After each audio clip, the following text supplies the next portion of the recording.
Hey guys, today I'll show you how you can deploy your Google AI Studio app to Vercel. So let's get started. First, open up Google AI Studio in your browser and sign into your account. Once you're inside the dashboard, click on Build Your Apps and choose the specific app or project that you want to publish online. After opening your project, the next step is to connect it to GitHub. Look for the Sync to GitHub option and click on it. You'll be prompted to sign into your GitHub account and authorize access. Once connected, Google AI Studio will automatically create a new repository containing your project files. You can open that repository on GitHub to confirm everything has been uploaded correctly.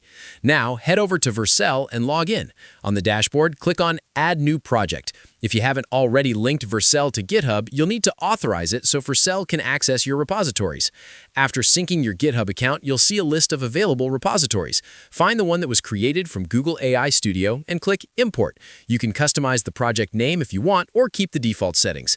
In most cases, Vercel automatically detects the correct framework and configuration. Once everything looks good, click Deploy. The platform will begin building and deploying your project. This process may take a few minutes depending on the size of your app. You'll be able to monitor the build progress directly from the dashboard. When the deployment finishes, Vercel will provide you with a live URL where your app is hosted. That's it. Your Google AI Studio project is now successfully deployed and accessible online. That's it. I'll be back with more in the next video.